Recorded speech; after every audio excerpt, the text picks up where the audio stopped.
5G is now in the Bay Area. Today, AT&T announced it has turned on its mobile 5G network in parts of San Francisco and San Jose, along with 5 other cities.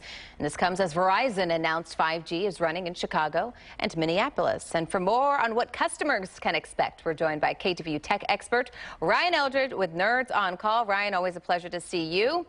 Yes, good to see you. 5G. Better than 4G, but not currently accessible to every single AT&T customer, right?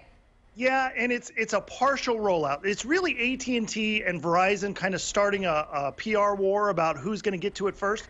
It is super early. If anybody signs on to 5G right now on the AT&T network, they're going to find their choices very limited. They're only going to have access to a single hotspot that they can buy for $500 after going through a lengthy application process. And then the speeds are not that great. Right now, the speeds are pretty comparable to what you're currently getting. The first phones are going to be coming out here in May. The Galaxy S10 is likely to come out on the Verizon network first, sometime around May 16th, and then following AT&T, and then later on, LG is going to release something for Sprint.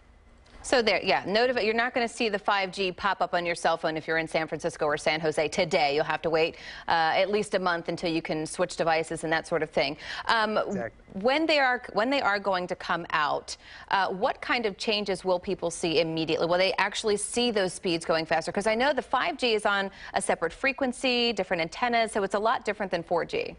It is. In fact, the Galaxy S10 phone that I just talked about that's coming out in May will only be able to take advantage of what 5G networks are right now. Later on this year, 5G networks are going to be upgraded again to what they call sub-6, yeah. Which is unfortunately means those Galaxy S10 phones that you just spent $1,000 to get on the 5G networks are not going to be able to use the 5G networks that come out later on this year. So it's really early adoption area. Really only if you absolutely have to have the newest, greatest, fastest thing, join 5G. But I would wait for the most part for most consumers, especially at AT&T. They're rolling this out. But even in Chicago, there was testing done where they were right next to a 5G node, walked around the corner where there's just simply a building blocking them from the node, and they switched over to the LTE network.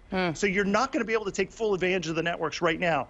This is really early phases, but the promise of 5G is really what we're excited about. Okay. And so we talked a little bit about the other device that you mentioned that's $500, but I was reading that depending on the carrier, AT&T or Verizon, I think Verizon was charging about $10 and AT&T may have been charging $70 back in December for a test. Is that worth the money? Will they make it more worth it later on?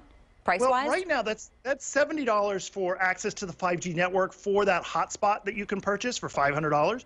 But they haven't really said what it's going to cost to put a phone on that network. Verizon's charging only $10 more to get on the phone. And Verizon rolled out earlier this year or late last year the 5G network in-home service where you had to have a router and you could connect your home to it. So the phone costs, we're just not sure what AT&T is going to charge yet. And Sprint is likely going to roll theirs out here in May. And so we haven't learned their costs either. Most likely, though, they're going to all fall in line with Verizon, charge an extra $10 surcharge for those 5G phones to connect to those networks. Okay, so ideally people should wait until at least maybe the summertime to get the sub-6 and to switch their devices and so they can work out all the kinks with everything.